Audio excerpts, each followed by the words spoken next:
कृष्णाय वासुदेवाय हरये परमात्मने प्रणतः क्लेशनाशाय गोविन्दाय नमो नमः। ओम नमो भगवते वासुदेवाय। नमस्कार दोस्तों, आज के इस वीडियो में हम सुनेंगे पुत्रदा एकादशी व्रत की कथा। इस व्रत कथा के श्रवण मात्र से ही मनुष्य को एक ऐसे संतान की प्राप्ति होती है जो कि कुल के नाम को रोशन करने वाली होती है। इस एकादशी के प्रभाव से मनुष्य का जीवन सफल हो जाता है, सार्थक हो जाता है। धन धान्य की कोई कमी नहीं होती है। इस एकादशी के महात्म्य के विषय में श्रवण करते हुए धनुर्धर अर्जुन केशव से कहते हैं, हे प्रभु, कल्याणकारी और महापुण्यदायिनी कथाओं को सुनकर के मेरा हृदय आनंद से विभोर हो रहा है तथा मेरी जिज्ञासा और ज्यादा बढ़ती जा रही है। हे कमल नयन, कृपया करके अब आप मुझे पौष माह के एकादशी के विषय में बतलाइए। इस एकादशी का नाम क्या है तथा इसके व्रत का क्या विधान है। इस एकादशी में किस देवता की आराधना की जाती है एवं इस व्रत को करने से मनुष्य को कौन से पुण्य फल की प्राप्ति होती है।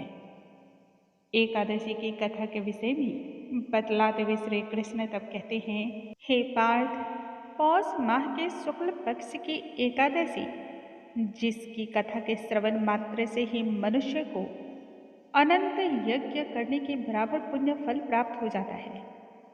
यह एक ऐसी कथा है जिसके श्रवण मात्र से ही मनुष्य का हृदय पवित्र हो जाता है। संतान से जुड़ी हुई समस्त प्रकार की समस्याओं का अंत हो जाता है। इस संदर्भ में एक पौराणिक कथा है, उसका श्रवण करो।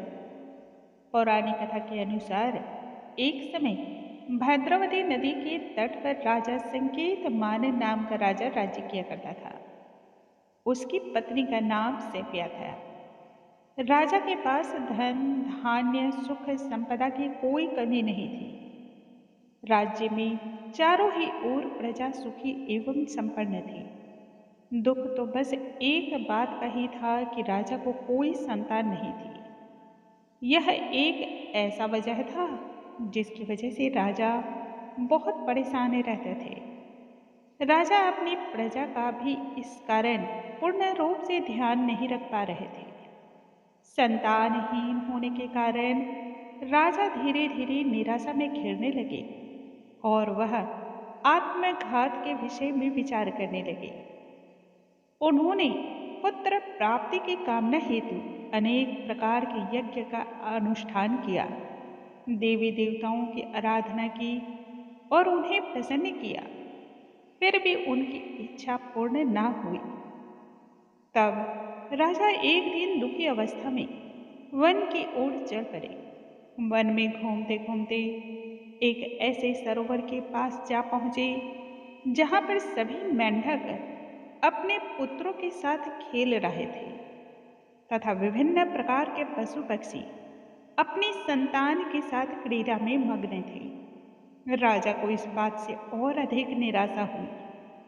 तभी उन्होंने एक मुनि का आश्रम देखा। मुनि के आश्रम को देखते ही राजा ने घोड़े पर लगाम लगाई। घोड़े से उतर करके मुनि के आश्रम जा पहुंचे। मुनि को उन्होंने प्रणाम किया। तब मुनि ने राजा को बैठने को आसन ग्रहण करने को कहा। राजा जब बैठे तब मुनि ने उनकी चिंता को देखते हुए कहा, हे राजा, तुम्हें किस बात का कष्ट हो रहा है? अपनी यदि कोई परेशानी हो तो तुम निसंकोच बता सकते हो। राजा ने तब अपनी परेशानी मुनि से कह सुनाई। मुनि ने उन्हें पुत्र प्राप्ति की कामना के लिए किया जाने वाला व्रत पुत्रदा एकादशी के विषय में बतलाया। उन्होंने कहा, हे राजन, इस व्रत को करने के पश्चात रात्रि में जागरण करना चाहिए और भगवान के प्रति पूर्ण निष्ठा से समर्पण भाव रखना चाहिए। निश्चय ही तुम्हें पुत्र रत्न की प्राप्ति होगी। मुनि के कहे अनुसार राजा फिर अपनी नगरी को लौट आया। जब पुत्रदा एकादशी का व्रत आया तब संपूर्ण नियमों को धारण करते हुए राजा और रानी ने पुत्रदा एकादशी के व्रत को किया। संपूर्ण श्रद्धा भक्ति भाव से उन्होंने इस व्रत का पालन किया और नियम से व्रत का पालन भी किया। कुछ दिनों के पश्चात रानी ने गर्भ को धारण किया। 9वें महीने में रानी ने एक सुंदर बलिष्ठ और सर्वगुण संपन्न पुत्र को जन्म दिया।